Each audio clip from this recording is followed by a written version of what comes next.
So, Mike, how did you go with the first question? Oh, it was almost too easy, Tony. Some great answers, but I think we could push it a bit harder. Shall we go back and ask another one? Let's do that. What do you think? I reckon we should ask them what their obstacles to success or what challenges they're facing will be. Let's see what we get back from them. Okay, that's a good one. Let's go for it. Off we go. So we are a big success.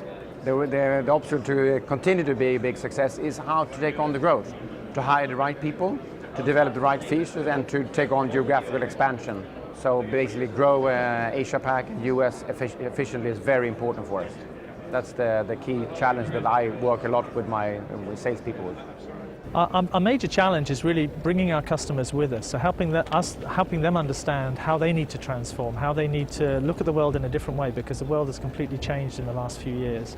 How they need to embrace the applications movement, all of the applications and innovation that's happening on both ends of their value chain. So if you look at their value chain, there's the tremendous amount of innovation in the service creation world, all of the social media, social networks, social media, all of the application creators, all of the cool things that are happening on the web. And then on the other side of their value chain, every day a new device is coming to market. So it's a new tablet or a new smartphone, or it's a connected something.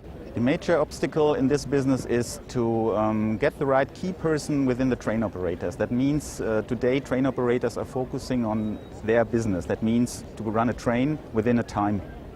And it's hard to find people who know and who are able to see the value in this new technology to increase the customer loyalty, to adapt new services on the train.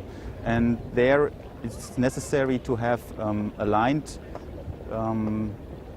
departments, marketing, train operation, mobile operators maybe, to come together and to create a new value for the customer. We are bringing to the market a technology innovation. It means we are completely software, whereas other competitors are bringing, proprietary hardware, large architecture, quite expensive, but they are on the market for a long time, and we are bringing something new, really new. And I think operators are sometimes very afraid of investing in new company, even if the technology is good. So we have to pass this point. Well, for the challenges, the first challenge in particular in Europe, is based on the regulation. So the regulation has to put in place in many countries. There's the European Commission with its recommendation. There's the digital agenda, and also the national regulation authorities have to put in place a local policy. So there are some positive signs on that. Also, operators have to make up their mind whether they would choose a FTTH rollout strategy, or rather choose a limited investment by choosing a FTTB, VDSL, for instance, that could match their business case. One of the biggest differentiators Ericsson has is we tend to have a more holistic approach.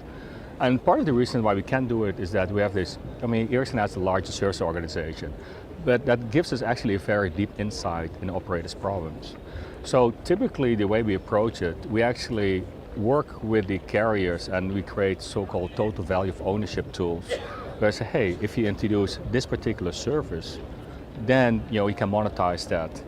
And instead of say, hey, you have box one, box number two, it's actually, okay, how are those devices, how is the network actually going to help you as a carrier to generate more revenue? Because if in the end the carriers cannot be profitable, in the end then we can never sell our products to them as well. So that's what it's all about. So our main obstacle to make business today is currently our customers, big companies like the operators, they are still hesitating in their own strategy. And the reason is that they are still looking for the killing application, which services they have to put on the market in order to really fill their network and obviously get more revenues. And then the consequence is that they are not investing as much as they should do. The key challenge right now is at a market level. Everyone's talking about small cell architectures to provide more coverage and more bandwidth to consumers.